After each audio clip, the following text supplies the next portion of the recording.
bonjour à toutes et à tous, heureux de vous retrouver pour un nouveau Smart Impact en partenariat avec le sommet de l'inclusion économique qui se tient au ministère à Bercy ce lundi 29 novembre. Recrutement diversifié, entrepreneuriat pour tous, croissance durable. Au programme, voici le sommaire du jour. Notre invitée, c'est Diane Semama, la cofondatrice du collectif Green Friday et de la place de marché DreamAct. On verra quelle ampleur prend ce mouvement de protestation contre le Black Friday. Notre débat, il est lié à la semaine européenne de réduction des déchets. Comment transformer le plastique en nouvelles ressources? Quel levier faut-il actionner pour booster la filière? Réponse tout à l'heure. Et puis, c'est dans Smart Ideas que nous parlerons inclusion aujourd'hui avec le DRH de Kiriba. Mais d'abord, cette question, le Black Friday est-il vraiment une bonne affaire?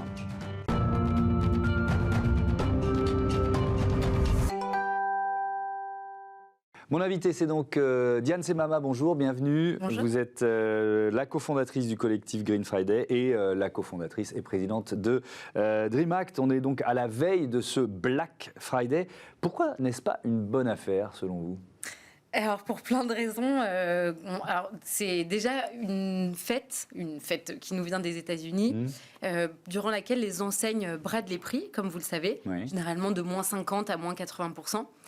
Le premier élément de réponse que j'ai à vous donner, c'est méfiez-vous de ces réductions parce que parfois, c'est des fausses réductions. C'est-à-dire que les enseignes gonflent les prix pour mieux les barrer. C'est une étude de l'ADEME qui avait révélé ça, qui montrait qu'à peu près 30% des réductions étaient fausses.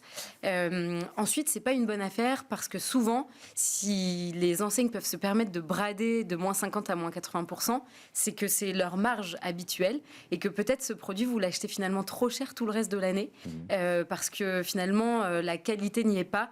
Il n'y a pas de création d'emplois suffisante derrière, de rémunération juste de toute la chaîne de valeur et d'investissement dans les matières qu'il y a derrière. Et bien souvent, ces produits sont des produits dans lesquels il y a une obsolescence programmée. Et donc finalement, on vous incite à acheter ce jour-là, on vous crée des besoins pour des produits qui vont rester assez peu longtemps finalement dans vos placards. Donc si on y partit, il faut vraiment faire très attention à ce qu'on achète, c'est ça? Vous vous dites carrément, mais n'y allez pas. Moi, je dis plutôt n'y allez pas. Je ne dis pas que ça veut dire qu'il faut mettre plus cher, qu'il faut consommer plus cher. Attention, c'est vraiment le message qu'on veut faire passer avec notre collectif. C'est que mieux consommer, ça ne veut pas dire dépenser plus cher et payer le plein pot toute l'année. Au contraire, ça veut dire acheter moins, mais mieux, des produits de meilleure qualité.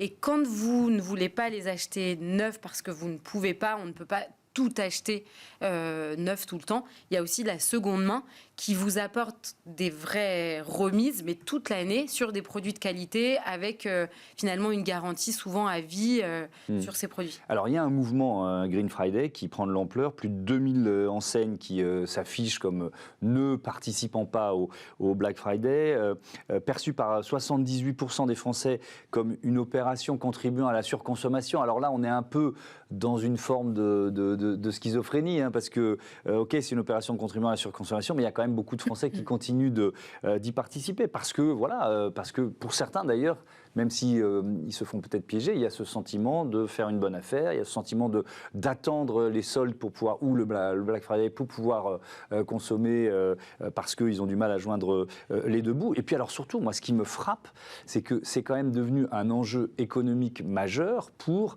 les enseignes qui y participent au Black Friday. C'est plus important que Noël, il y a beaucoup de marques qui disent ça. Oui, c'est en effet souvent le premier moment, c'est 127% de plus de ventes que le reste du mois d'octobre. Donc en fait, ça marque le démarrage des ventes de la période qui s'étale jusqu'à Noël généralement. Sauf que ce qui est vendu lors du Black Friday, c'est majoritairement des produits tech, des produits de mode et des produits de cosmétiques et qui bénéficient en réalité aux géants de la vente en ligne en majorité parce que c'est eux qui arrivent à faire des remises les plus exceptionnelles finalement. Donc c'est vrai que les consommateurs aujourd'hui ont cette un peu schizophrénie. On voit dans les sondages que de plus en plus de gens souhaitent consommer plus local, plus responsable. Et puis il y a encore un tiers des Français qui achètent le jour du Black Friday. Un peu plus, étude de l'Observatoire Société et Consommation, 41% des Français envisagent de profiter de cette journée. Mais ce qui est intéressant, c'est que c'était 57% en 2019. Oui. Donc il y a quand même, ça veut dire que les messages que vous portez, finalement, vous, les enseignes qui décident de ne pas y participer, ils commencent à infuser. Vous avez ce sentiment ? Oui, je pense, parce que grâce aux alternatives qu'on met en lumière sur notre site et lors de cette journée durant laquelle un tas d'événements se déroulent partout en France et d'ailleurs en Europe maintenant, je pense que c'est un événement durant lequel on se rend compte qu'il y a des moyens de consommer qui participent à la création d'emplois locaux, qui participent à préserver les ressources de notre planète, et que tout ça, ça ne veut pas dire dépenser plus, ça veut juste dire finalement mieux acheter des produits, par exemple, qu'on va offrir durant les fêtes de fin d'année, mais qui font du sens. On va offrir un message et pas simplement un produit qui va être retourné dans la plupart du temps à l'expéditeur. Et voilà, et on se rend compte que le meilleur moyen pour sauvegarder son pouvoir d'achat, c'est justement d'acheter ces produits de qualité qui ne coûtent pas forcément plus cher finalement. D'ailleurs, à l'occasion de ce Green Friday, demain, vous organisez une parodie du jeu le Juste Prix. Mais alors, ça va vraiment ressembler à un jeu télé ? Comment ça va se passer ? On va essayer. En effet, en live vendredi sur le compte Instagram de DreamHack, c'est ça notre événement. Parce que nous, notre audience est un peu partout en France. Ça va être une parodie du Juste Prix où l'idée, c'est justement de montrer, de comparer des produits qui ont été bien fabriqués par des jeunes marques qui ont vraiment à cœur de résoudre des problèmes environnementaux et sociaux. Et on va mettre en balance ces produits-là et leur équivalent de la mode, de ce qu'on appelle la fast fashion, pour montrer que finalement, c'est pas plus cher. Et d'ailleurs, vous allez même être surpris, c'est souvent bien moins cher, parce qu'en fait, il n'y a pas le marketing derrière et les mêmes taux de marge pratiquer. DreamHack, il nous reste 3 minutes, on va parler de DreamHack dans cette émission que vous avez donc fondée. C'est une marketplace, une place de marché qui propose uniquement des produits éco-responsables. C'est une forme d'engagement de la part des marques aussi. Combien il y a de marques qui sont engagées avec vous aujourd'hui ? Et puis peut-être plus important, comment vous les sélectionnez ? Alors aujourd'hui, donc DreamHack a quand même 6 ans. On s'est créé à une époque où on ne parlait pas beaucoup de consommation responsable. L'idée, c'était vraiment de mettre en avant, ces artisans, ces acteurs de l'économie sociale et solidaire qui fabriquent des produits soit en insertion professionnelle, soit avec des matériaux qu'on appelle upcyclés, donc en récupérant des matières et en leur donnant une seconde vie. Aujourd'hui, il y a un peu plus de 950 marques sur différentes thématiques, la mode, les cosmétiques, les jeux pour enfants. Et on les sélectionne via un processus assez sélectif. Il y a 3 comités qui statuent sur l'entrée ou non. Et la marque doit nous décrire ses matières premières, son processus de fabrication, nous fournir ses logos, ses impacts, ses labels, pardon. Et Oui, alors justement, la question des labels, vous allez au-delà des labels, parce qu'il y en a tellement qu'on finit par s'y perdre un peu. Donc ça veut dire que vous passez les labels au crible d'une certaine façon. Est-ce que vous diriez ça ? On passe les labels au crible et il y a des labels qui sont plus ou moins de confiance, je dirais. Voilà, et notre métier, c'est aussi d'aller au-delà de ces labels, parce que parfois, pour une jeune marque, l'investissement de se faire labelliser quand on a 2 produits et finalement 3 ingrédients dedans, c'est assez coûteux. Donc nous, notre rôle aussi, c'est de s'emparer de cette sélection, de cette méthodologie de sélection. Vous vous engagez aussi contre le greenwashing. Alors là, c'est un travail presque d'enquête journalistique ou avec des associations. Comment vous faites ? Oui, attention, je vais prendre votre place. En effet, avec plaisir. C'est un vrai travail d'investigation. On a une équipe de 4 personnes maintenant chez nous qui est vraiment dédiée à cette investigation, ces enquêtes sur ces nouvelles matières, ces nouvelles pratiques qui sont souvent beaucoup de greenwashing en fait.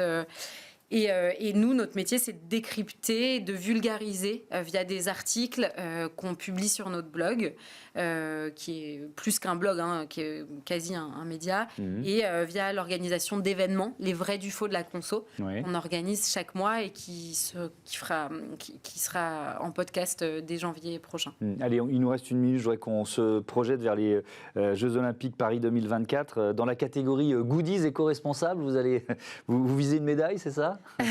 Oui, alors nous, on refuse même d'employer le mot goodies. D'accord, ok. Qui pour nous... moi, je l'emploie parce qu'on sait de quoi on parle tout de suite. Vous avez complètement raison, mais c'est vrai que notre métier, c'est de remplacer justement ces goodies, bien souvent inutiles, made in China, venus d'Asie, par des produits, certes personnalisés, avec le logo de nos clients professionnels, dont les Jeux Olympiques, mais qui sont des produits qui sont fabriqués en insertion professionnelle dans la région de notre client et dans des matériaux upcyclés ou recyclés. Et ben voilà, merci beaucoup, merci Diane Semama d'avoir participé à cette émission. Bon vent à DreamAct et bon Green Friday. Voilà, on passe à notre débat, la réduction des déchets plastiques au programme. Retrouvez le débat de Smart Impact avec Veolia.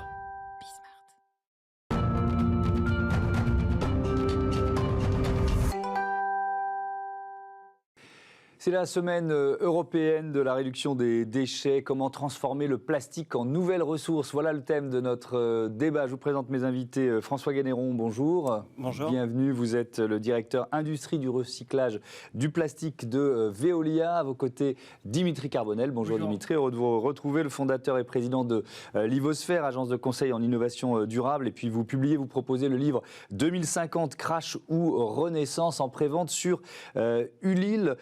François Ganneron, c'est donc cette semaine européenne de la réduction des déchets. On en fait souvent ici de la pédagogie. C'est une occasion à saisir justement pour faire de la pédagogie? C'est une partie du défi qui nous attend sur les plastiques. Par exemple, sur la fin programmée des plastiques à usage unique, je pense que c'est une excellente initiative qui permet de mettre au jour la problématique principale des plastiques, qui est celle des plastiques dans l'environnement. Et donc ça entraîne et ça met au jour la problématique aussi de la gestion de leur fin de vie et de leur conception. Alors, Dimitri Carbonel, pour réduire nos déchets, c'est quoi le premier message à faire passer pour vous? Pour le réduire, c'est de l'éviter. Le premier message, c'est tout bête. Il faut souvent le rappeler, mais c'est effectivement le plus important. Je l'avais déjà eu l'occasion de l'évoquer, mais c'est un peu facilement les 5 R. C'est grosso modo refuser, par exemple, l'emballage plastique. Ça peut être notamment par l'utilisation de vrac. Ensuite, réduire le plastique ou les plastiques. On va parler de monomatériaux plutôt que du multimatériau. Après, effectivement, pouvoir réutiliser. Et puis après, tout à la fin, recycler. Et puis après, il y a un autre qui s'appelle faire du compostage ou remettre en terre. Mais les 3 premiers points sont essentiels. Et après, derrière, effectivement, on peut parler de recyclage. Mieux consommer, mieux produire, prolonger la durée de vie des produits, jeter moins. Voilà quelques-uns des principes qu'on partage ici. Il y a aussi la question, François Ganneron, de l'horizon réglementaire et économique avec l'interdiction des plastiques à usage unique. Ça représente quel défi à relever et puis quelles solutions Veolia propose dans ce cadre-là? Le principal enjeu, c'est leur collecte et le changement de nos comportements de consommateurs. Oui. Il faut que nous arrivions à changer nos comportements pour tendre collectivement vers une moindre consommation de nos ressources. Et le plastique recyclé n'est pas toute la solution, évidemment, sur ces problématiques de comportement. Mais quand même, 1 kilo de plastique recyclé émet 70% de moins qu'un kilo de plastique issu de la pétrochimie. Ouais. Donc, l'utilisation, l'éco-conception, l'incorporation de plastique recyclé à l'intérieur des nouveaux produits mis sur le marché est une partie de la réponse. D'accord. On est à 28% du plastique recyclé en France. Il y a un engagement, Dimitri, de tendre vers les 100% en 2025. 2025, c'est demain. On y est.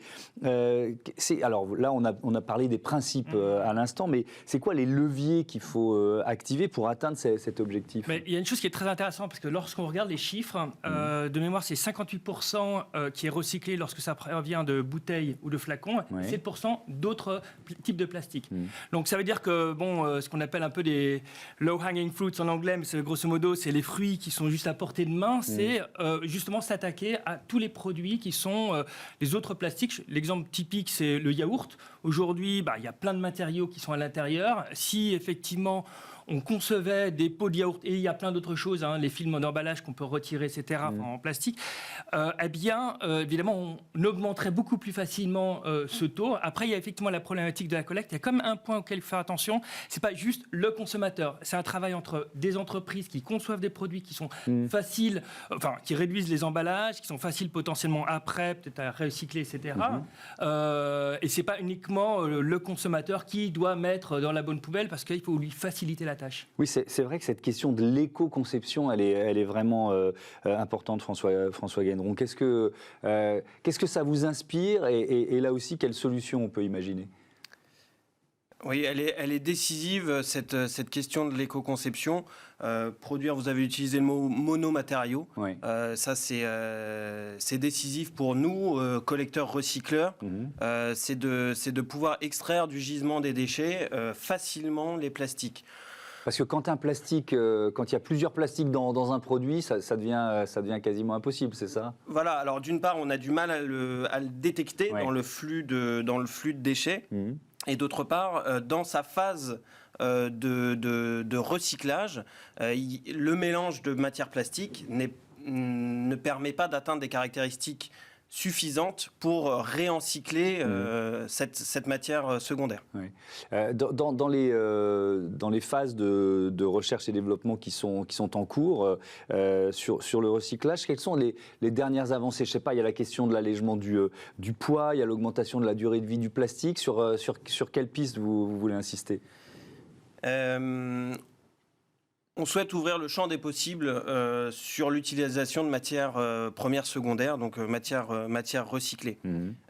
Pour ça, il faut effectivement adapter la conception du produit dès la phase de design chez les emballeurs, si on parle de l'emballage, mais il en va de même pour les pièces automobiles ou des choses comme ça.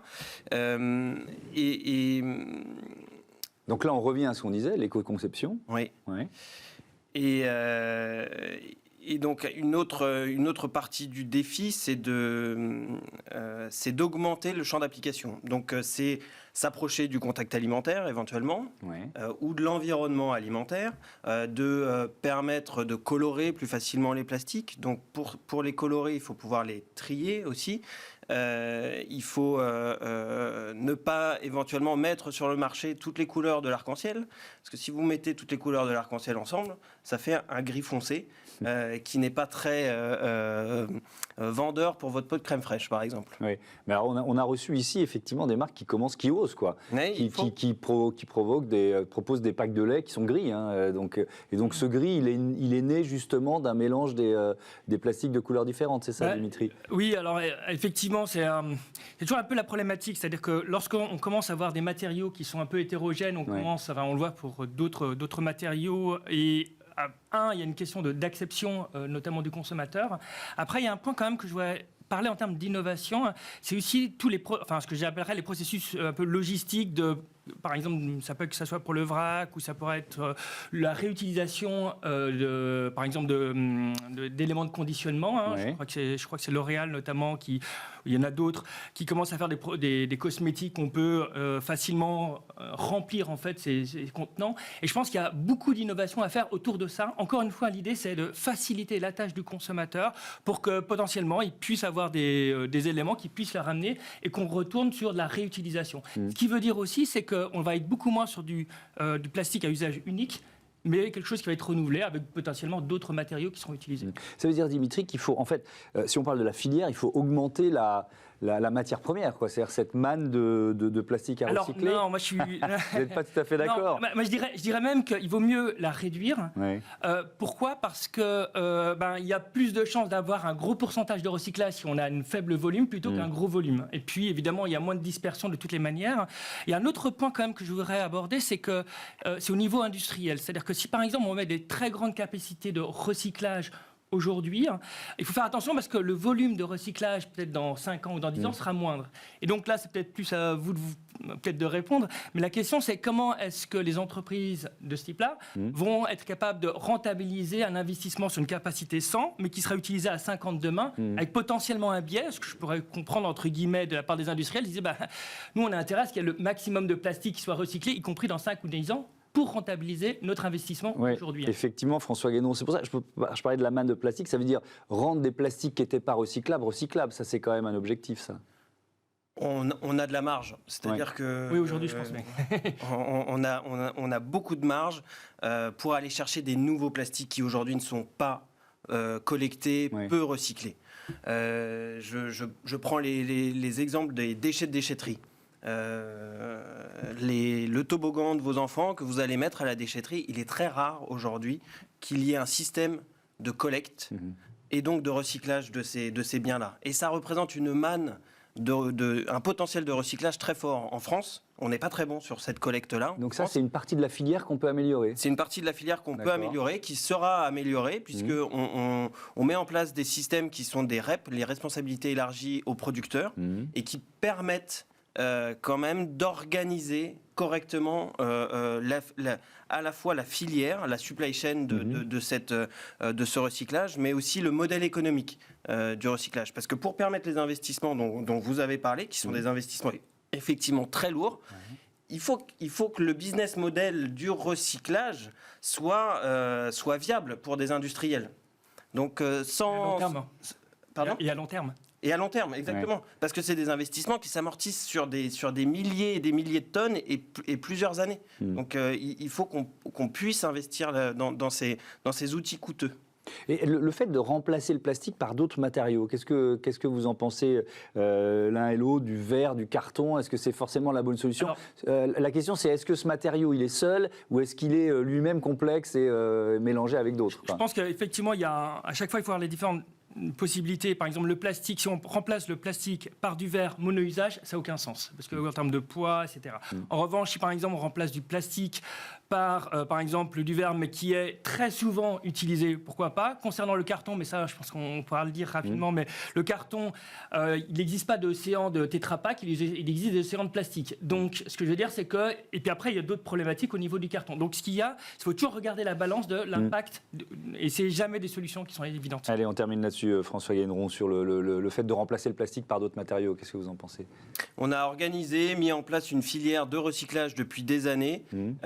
Il y a des choses qui fonctionnent, des choses qui sont améliorées. L'imagination humaine n'ayant pas de limite, effectivement, on peut s'amuser à mettre tous les plastiques du monde ou énormément de plastique sur le marché, mais un plastique n'est recyclable que s'il y a une filière pour organiser son recyclage. Donc, je reviens sur l'éco-conception, qui est un élément décisif. Utilisons les matériaux qui sont déjà recyclés. Il y en a suffisamment en circulation aujourd'hui pour alimenter encore un moment la plasturgie. Ok, merci beaucoup, merci à tous les deux. On passe à Smart Ideas pour illustrer le sommet de l'inclusion économique. Vous savez que Bismart en est partenaire. Smart Ideas avec BNP Paribas. Découvrez des entreprises à impact positif.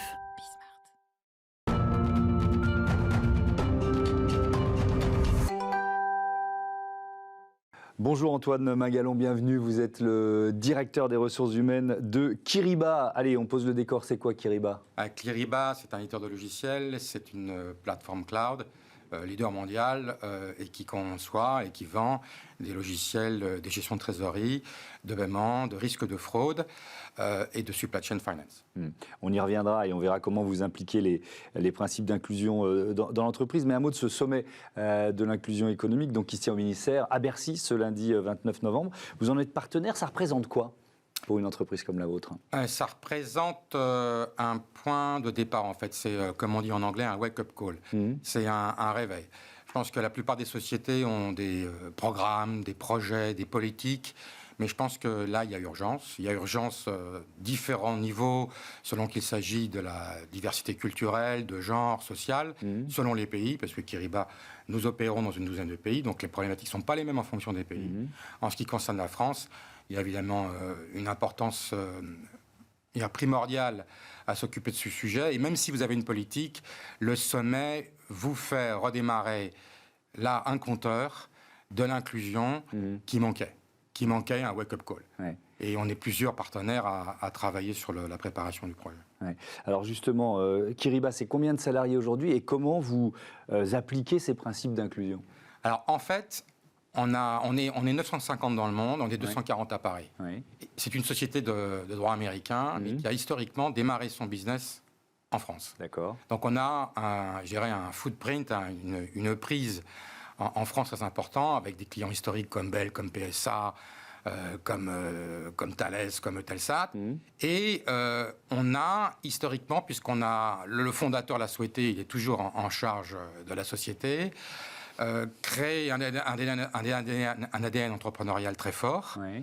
Et en même temps embaucher les bonnes personnes. Ça veut dire qu'en fait on a un profil d'entreprise et de candidats devenus salariés qui est assez peu conventionnel. Des gens qui peuvent à la fois avoir et nous donner la flexibilité du chat et la force de l'éléphant. C'est-à-dire on ne va pas que dans les grandes écoles.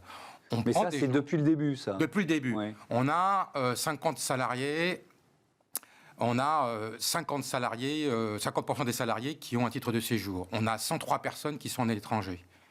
On a des gens issus de l'immigration aussi. Oui. Et on a donc un terreau qui est bon, mais qu'il faut faire vivre.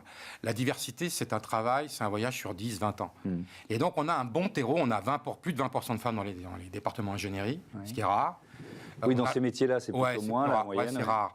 On a 65% d'hommes et 35% de femmes, à la fois en France et à l'étranger. Et on a des rapports, je pense que vous connaissez l'index diversité qui a été lancé par les gouvernants il y a quelques années. On est sur 85%, 87%. On a un bon terreau. D'accord. Mais si vous ne suivez, dans la tech, si vous avez tellement de gens à recruter, si vous ne faites pas un suivi par genre ou par les sujets de diversité qui vous intéressent, vous faites vite rattraper par des ratios qui ne sont pas bons, puisque vous avez besoin de tellement de gens que vous cherchez d'abord des gens et vous ne faites plus attention à l'inclusion. Mais est-ce qu'il faut... alors vous dites que depuis le départ, vous êtes allé chercher ailleurs, pas seulement dans les grandes écoles. Ça veut dire quoi concrètement? On va les dénicher où quand on sort des filières un peu faciles ou classiques? Les talents, hein. Les talents issus de la diversité. Oui. Alors, les talents issus de la diversité, on se fait aider par exemple par Mosaic RH. Oui. Mosaic, qui est co-organisateur du sommet de l'inclusion. Mosaic génère un flux de candidatures de talents, de gens issus de la diversité, auxquels nous, on n'a pas accès. Alors, c'est compliqué de trouver des talents dans la tech. Alors, trouver des talents issus de la diversité dans la tech, c'est encore plus compliqué. C'est un peu les poupées russes. Donc, Mosaic fait un travail formidable. Moi, je travaillais déjà avec eux lorsque je travaillais dans une autre entreprise auparavant, il y a quelques années, donc je connaissais Saïd. Et il vous fournit et il vous met en relation avec des gens qui sont des talents et auxquels vous n'avez pas toujours accès. La tech est en plus pas très connue dans le contexte de l'inclusion et de la diversité. Encore une fois, parce que je pense que c'est vrai que ces secteurs industriels, notamment des fintechs qui représentaient il y a encore 3 ans 6 000 salariés, aujourd'hui 26 000 et vraisemblablement 40 000 en fin 2022. Donc il y a un gros besoin de talents. Et si vous ne pouvez pas aller chercher aussi ces talents issus de la diversité et de l'inclusion, vous ne pourrez pas faire croître votre société. Vous ne pourrez pas. Donc on a besoin des gens qui sont issus de l'inclusion, de la diversité. Merci beaucoup, merci Antoine Mingalon. Bon sommet de l'inclusion économique, bon vent à Kiriba. Voilà, c'est la fin de cette émission. On se retrouve demain pour un nouveau numéro de Smart Impact. Bonne journée sur la chaîne des audacieuses et des audacieux. Salut.